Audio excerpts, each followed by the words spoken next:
नमस्कार विद्यार्थियों, हम पढ़ रहे थे केंद्र सरकार और केंद्र सरकार में आज हम पढ़ेंगे राष्ट्रपति। तो आइए मित्रों, आज की क्लास स्टार्ट करते हैं। सबसे पहले ऊपर हेडिंग लगा लीजिए राष्ट्रपति, और इसके बाद में ध्यान दीजिए भारतीय संविधान के अनुच्छेद 52 के अंदर ये उल्लेख किया गया है कि भारत का एक राष्ट्रपति होगा। यहां लिख लीजिए अनुच्छेद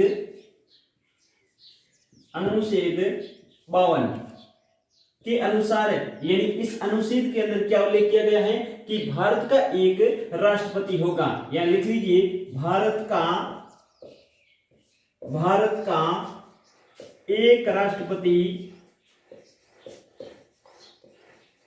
एक राष्ट्रपति होगा। भारतीय संविधान के अनुच्छेद 52 में उल्लेख किया गया है कि भारत का एक राष्ट्रपति होगा। ठीक है। और अनुच्छेद 53, अगला लिख लीजिए आप अनुच्छेद 53। विद्यार्थियों, अनुच्छेद 53 के अंदर क्या उल्लेख किया गया है कि संघ की कार्यपालिका शक्ति राष्ट्रपति में निहित होगी। संघ की कार्यपालिका शक्ति राष्ट्रपति में निहित होगी। तो आप लिख लीजिए संघ की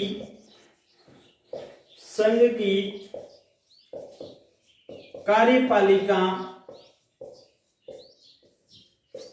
शक्ति राष्ट्रपति में निहित होगी। अनुच्छेद 53 के अनुसार संघ की कार्यपालिका शक्ति राष्ट्रपति में निहित होगी। ध्यान दीजिए विद्यार्थियों, राष्ट्रपति कार्यपालिका का औपचारिक प्रधान होता है और प्रधानमंत्री सहित मंत्रिपरिषद कार्यपालिका की वास्तविक प्रधान होती है। इस बात का विशेष ध्यान देना। यानी राष्ट्रपति क्या होता है, कार्यपालिका का औपचारिक अर्थात नाम मात्र प्रधान होता है। ये भी विशेष रूप से ध्यान देना। कार्यपालिका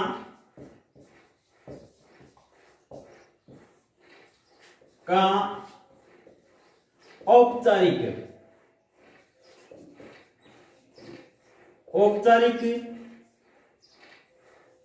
प्रधान अर्थात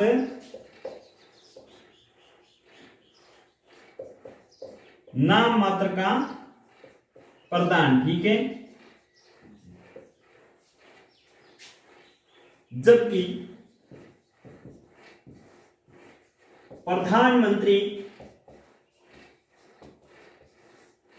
प्रधानमंत्री व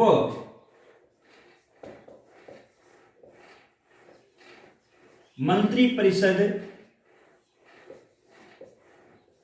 कार्यपालिका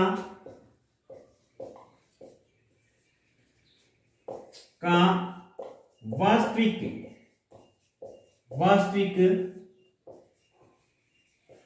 प्रधान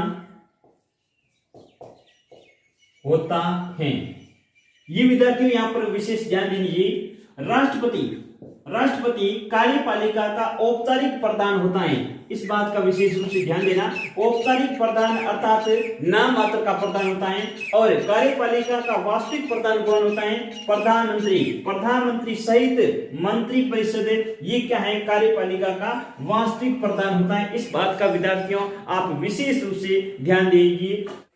अब विद्यार्थियों हम पढ़ेंगे आगे राष्ट्रपति बनने के लिए क्या क्या योग्यता होनी जरूरी है। तो आप लिख लीजिए योग्यता, यानी राष्ट्रपति पद के लिए उम्मीदवार बनने के लिए सबसे पहले योग्यता की जरूरत पड़ती है। तो राष्ट्रपति पद के लिए क्या क्या योग्यताएं होनी चाहिए। तो नंबर 1 पर लिख लीजिए वो भारत का नागरिक होना चाहिए। वो भारत का नागरिक होना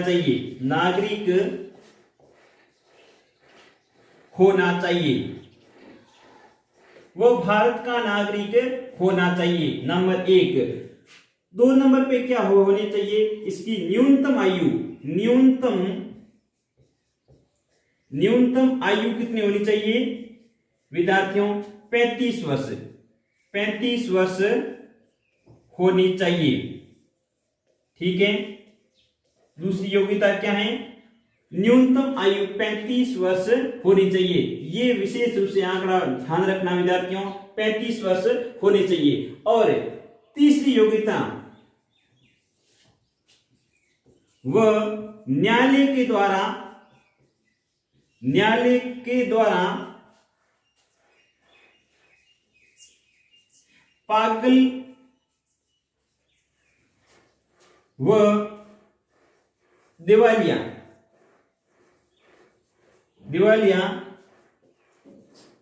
नहीं ठहराया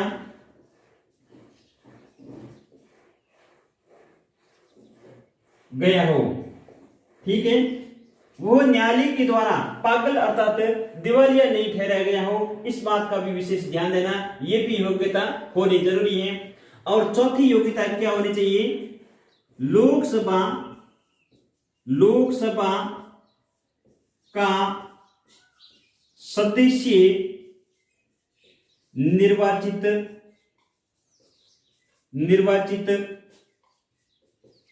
होने की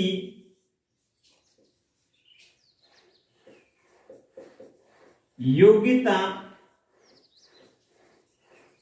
रखता हो।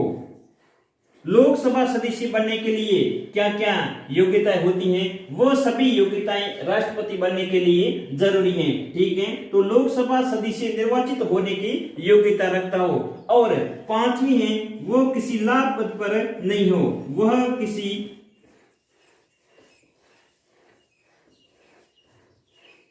लाभ पद पर नहीं हो।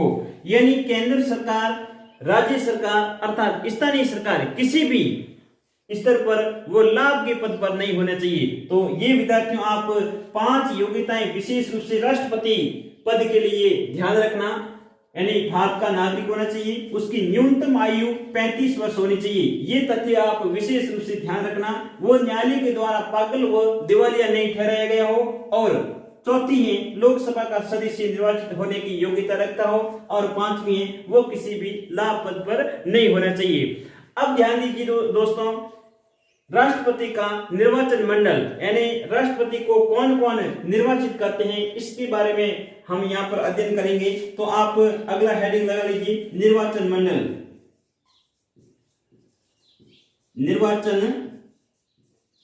मंडल। यानी राष्ट्रपति को कौन कौन वोट देते हैं, इसका आपको विशेष ध्यान होना चाहिए। तो दोनों सदनों के सदस्य संसद के दोनों सदनों के निर्वाचित सदस्य कौन हो गए? निर्वाचित सदस्य दोनों सदनों के, यानी लोकसभा और राज्यसभा दोनों सदनों के निर्वाचित सदस्य। ये बात यहां पर आप विशेष ध्यान देना। जो राष्ट्रपति द्वारा मनोनीत होते हैं, लोकसभा में 2 सदस्य और राज्यसभा में 12 सदस्य, वो राष्ट्रपति के चुनाव में भाग नहीं लेंगे। इस बात का विद्यार्थियों आप विशेष रूप से ध्यान रखना। यानी संसद के दोनों सदनों के निर्वाचित सदस्य राष्ट्रपति के चुनाव में भाग लेंगे, इसका आप विशेष रूप से ध्यान देना। और राष्ट्रपति के चुनाव में भाग कौन कौन लेते हैं? तो यहां लिख लीजिए, राज्यों की विधानसभा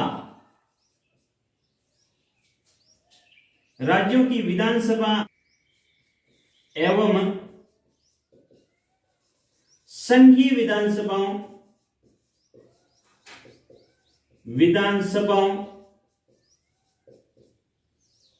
संघीय विधानसभा में ध्यान दीजिए, सभी नहीं, सिर्फ दिल्ली व पुदुचेरी, दिल्ली व पुदुचेरी यानी संघीय विधानसभाओं के निर्वाचित सदस्य।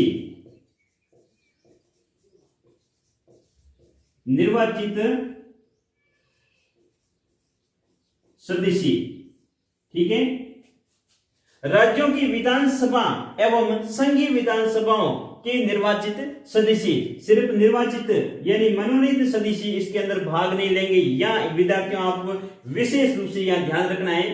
तो ये आपको समझ में आ गया होगा, निर्वाचन मंडल यानी राष्ट्रपति के चुनाव में कौन कौन भाग लेते हैं। संसद के दोनों सदनों यानी लोकसभा और राज्यसभा के निर्वाचित सदस्य और राज्यों की विधानसभा एवं संघीय विधानसभाओं में दिल्ली और पुदुचेरी के निर्वाचित सदस्य राष्ट्रपति के चुनाव में भाग लेंगे। तो ये आप अपनी नोटबुक के अंदर उतार लीजिए। अगला आप हेडिंग लगा लीजिए निर्वाचन प्रणाली। निर्वाचन प्रणाली। राष्ट्रपति के चुनाव की निर्वाचन प्रणाली किस प्रकार की होती है? तो विद्यार्थियों, राष्ट्रपति का चुनाव आनुपातिक प्रतिनिधित्व पद्धति के अनुसार एकल संक्रमणीय पद्धति से गुप्त मतदान विधि के द्वारा होता है। तो आप यहाँ विद्यार्थियों लिख लीजिए, राष्ट्रपति का चुनाव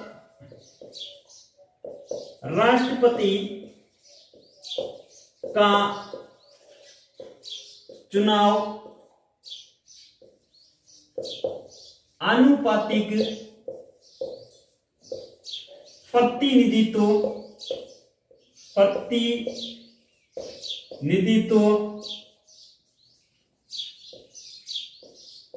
पद्धति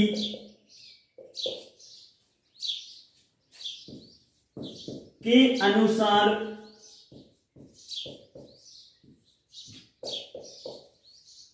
एकल संक्रमणीय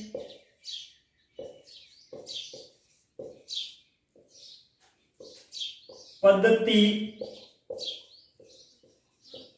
से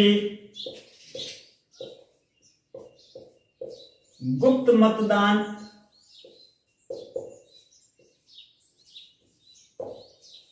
विधि द्वारा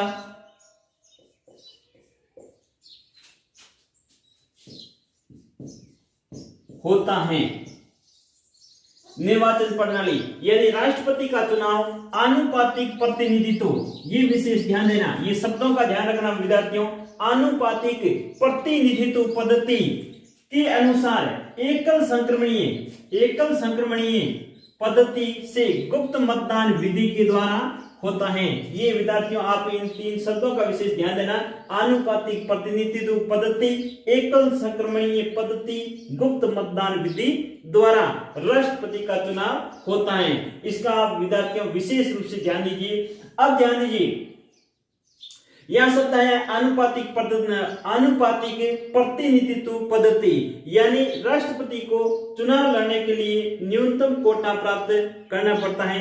तो विद्यार्थियों आपको एग्जाम के अंदर ये भी प्रश्न पूछ लिया जाता है कि न्यूनतम कोटा प्राप्त करने का सूत्र क्या है। तो आप यहाँ लिख लीजिए, न्यूनतम कोटा यानी राष्ट्रपति के न्यूनतम कोटे का क्या सूत्र होता है। न्यूनतम कोटा किस प्रकार से हम ज्ञात करते हैं, ऊपर लिख लीजिए, दिए गए वैध मतों की संख्या, दिए गए वैध मतों की संख्या बटा निर्वाचित होने वाले प्रतिनिधियों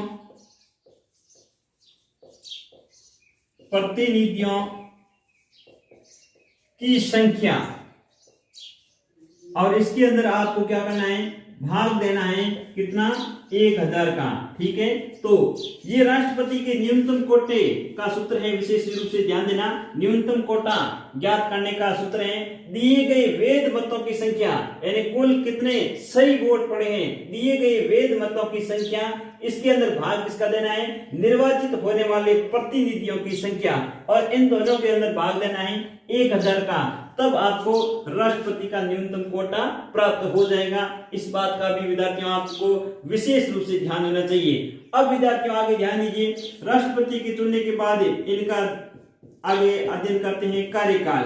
राष्ट्रपति का कार्यकाल कितना होता है, तो विद्यार्थियों सामान्यतः राष्ट्रपति का कार्यकाल कितना होता है, 5 वर्ष।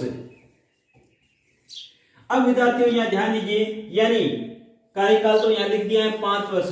5 वर्ष से पहले भी राष्ट्रपति को उनके पद से हटाया जा सकता है। राष्ट्रपति को पद से कब हटाया जाता है? जब वो संविधान का उल्लंघन करता है, उस समय राष्ट्रपति को अपने पद से हटाया जा सकता है। अब विद्यार्थियों यहाँ ध्यान रखने की बात यह है कि राष्ट्रपति को हटाने की पद्धति को क्या कहते हैं, तो यहाँ विशेष ध्यान देना, महाभियोग पद्धति के द्वारा राष्ट्रपति को हटाया जा सकता है। तो यहां लिख लीजिए पदच्युति की पद्धति, या हेडिंग लगा लीजिए पदच्युति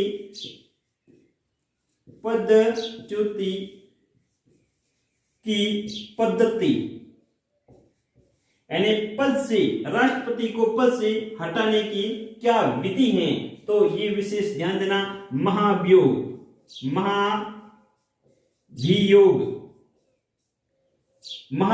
की प्रक्रिया के द्वारा राष्ट्रपति को उनके पद से हटाया जा सकता है। तो विद्यार्थियों विशेष ध्यान दीजिए, महाभियोग की प्रक्रिया भारतीय संविधान के अनुच्छेद 61 के अंदर बताई गई है। ये विशेष ध्यान देना, अनुच्छेद किसके अंदर है? 61 के अंदर क्या है? महाभियोग की प्रक्रिया, राष्ट्रपति के ऊपर महाभियोग की प्रक्रिया। अब विद्यार्थियों आपको ये ध्यान रखना है कि राष्ट्रपति पर महाभियोग की प्रक्रिया किस प्रकार शुरू की जाती है। तो राष्ट्रपति के ऊपर महाभियोग की प्रक्रिया संसद के किसी भी सदन में शुरू की जा सकती है। ऐसा नहीं है कि लोकसभा या राज्यसभा किसी में पर्सनल रूप से शुरू की जाएगी।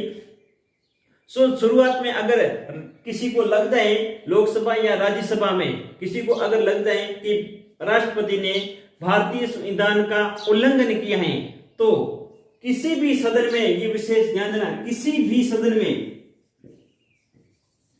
किसी भी सदन के द्वारा प्रस्ताव लाया जा सकता है।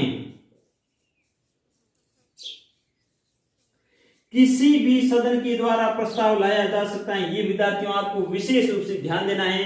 पहले क्या होगा, प्रस्ताव लाने पर 1/4 सदस्यों यानी कुल, जिसमें आप प्रस्ताव, जिस भी सदन के अंदर प्रस्ताव महाभियोग का लाया जा रहा है, उस सदस्य, ध्यान दीजिए, यानी उस सदन के कुल सदस्यों का 1/4 सदस्यों के हस्ताक्षर होना जरूरी है। हस्ताक्षर, ठीक है, 1/4 सदस्यों के हस्ताक्षर प्रस्ताव के ऊपर होने के बाद में इसके ऊपर 14 दिन तक विचार किया जाएगा। कितने दिन तक? 14 दिन तक विचार किया जाएगा, विचार विमर्श किया जाएगा, विचार किया जाएगा, ठीक है, विचार किया जाएगा। 14 दिन तक विचार करने के बाद उस सदन के 2/3 सदस्यों द्वारा स्वीकृत होने के बाद, ये विशेष ध्यान देना, उसके बाद क्या होगा, लिख लीजिए, कुल सदस्यों के 2/3 सदस्यों द्वारा स्वीकृत, यानी ये विद्यार्थी ध्यान दीजिए, सबसे पहले प्रस्ताव लाया जाता है, यानी उस सदन के कुल सदस्यों का 1/4 सदस्यों के हस्ताक्षर होना जरूरी है। हस्ताक्षर के बाद में 14 दिन तक विचार किया जाएगा उस प्रस्ताव पर, और 14 दिन के विचार के बाद में उस सदन के कुल सदस्यों के 2/3 सदस्यों द्वारा ये प्रस्ताव स्वीकार कर लिया जाता है। स्वीकृत करने के बाद में अब ध्यान दीजिए, ये दूसरे सदन के अंदर जाएगा, ठीक है। अब ये विद्यार्थियों दूसरे सदन के अंदर जाएगा, ये विशेष ध्यान देना, दूसरे सदन में, ठीक है।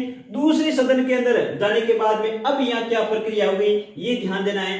दूसरा सदन इस प्रस्ताव की जांच करवा सकता है, या जांच करने के लिए विशेष समिति भी बिठा सकता है, और जब वास्तविक रूप से राष्ट्रपति पर आरोप सिद्ध हो जाते हैं और इस दूसरे सदन के कुल सदस्यों के 2/3 सदस्य इस प्रस्ताव को स्वीकृति दे देते हैं। इसके बाद जब ये प्रस्ताव स्वीकार कर लिया जाता है, उस स्वीकार तिथि से राष्ट्रपति अपने पद से पदच्युत माना जाता है, अर्थात हटा हुआ माना जाता है। ये विद्यार्थियों विशेष रूप से ध्यान देना।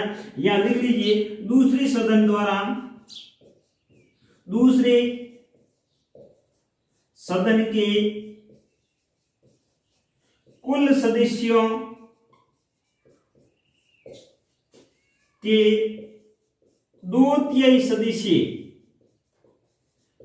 सदस्यों द्वारा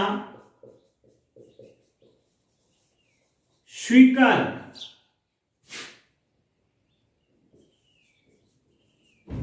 करने पर राष्ट्रपति अपने पद से पदच्युत माना जाएगा। ठीक है, तो महाभियोग की प्रक्रिया आपको विशेष समझ में आ गई होगी। एक बार फिर मैं आपको बता देता हूं, महाभियोग की प्रक्रिया संसद के किसी भी सदन द्वारा लाई जा सकती है, यानी लोकसभा में भी शुरू की जा सकती है ये प्रक्रिया, राज्यसभा में भी ये शुरू की जा सकती है। अब ध्यान दीजिए, जो भी सदन महाभियोग की प्रक्रिया का प्रस्ताव लाता है तो सबसे पहले क्या होता है, कुल सदस्य यानी जितने भी हैं, चाहे लोकसभा हो चाहे राज्यसभा हो, उनकी कुल सदस्यों का 1/4 सदस्यों द्वारा इस प्रस्ताव के ऊपर सबसे पहले हस्ताक्षर होंगे। यानी हम के राष्ट्रपति के प्रति महाभियोग की प्रक्रिया शुरू करने जा रहे हैं। इसके बाद में क्या होगा, 14 दिन तक उनके ऊपर यानी इस प्रस्ताव के ऊपर विचार किया जाएगा, और विचार करने के बाद में इसी सदन के यानी जिस सदन के द्वारा ये हस्ताक्षर हुए हैं, इसी सदन के कुल सदस्यों के 2/3 सदस्यों द्वारा ये प्रस्ताव स्वीकृत कर दिया जाता है। स्वीकृत करने के बाद में ये प्रस्ताव दूसरे सदन के अंदर जाएगा। ठीक है, और दूसरे सदन के अंदर जाने के बाद में ये दूसरा सदन क्या करेगा, इस प्रस्ताव पर जांच भी करवा सकता है, या विशेष जांच के लिए समिति भी बिठा सकता है। और समिति जब राष्ट्रपति का आरोप सिद्ध कर देती है तो इसके बाद में क्या होता है, दूसरे सदन के कुल सदस्यों के 2/3 सदस्य, ये ध्यान देना, ये आंकड़े विशेष रूप से ध्यान देना, 2/3 सदस्यों द्वारा ये प्रस्ताव स्वीकार कर लिया जाता है। यानी जिस दिन ये प्रस्ताव स्वीकार कर लिया जाता है, उसी दिन से राष्ट्रपति को अपने पद से हटा हुआ माना जाता है। ये विद्यार्थियों आपको विशेष रूप से ध्यान देना। और महाभियोग की प्रक्रिया परीक्षा के अंदर विशेष रूप से प्रश्न ये पूछा जाता है, कई बार प्रश्न पूछा जाता है कि महाभियोग, राष्ट्रपति पर महाभियोग की प्रक्रिया को समझाइए। तो आप अच्छे से समझ गए होंगे राष्ट्रपति पर महाभियोग की प्रक्रिया। तो एक बार ये अपनी नोटबुक के अंदर नोट कर लीजिए। अगला हेडिंग लगा लीजिए, राष्ट्रपति की शक्तियां व कार्य। राष्ट्रपति की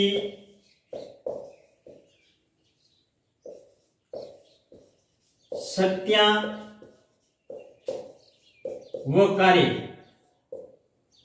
राष्ट्रपति की शक्तियां व कार्य, यहां से भी प्रश्न आता है, राष्ट्रपति की शक्तियां व कार्य के बारे में विस्तार से समझाइए या बताइए। ठीक है, तो राष्ट्रपति की शक्तियों के बारे में हम अगले वीडियो में पढ़ेंगे। तब तक दोस्तों धन्यवाद, नमस्कार। सब्सक्राइब करें हमारा YouTube चैनल, बेल आइकन को क्लिक करना ना भूलें, जिससे आगे आने वाले सभी YouTube अपडेट्स, वीडियोस, नोटिफिकेशंस आपको मिलते रहें।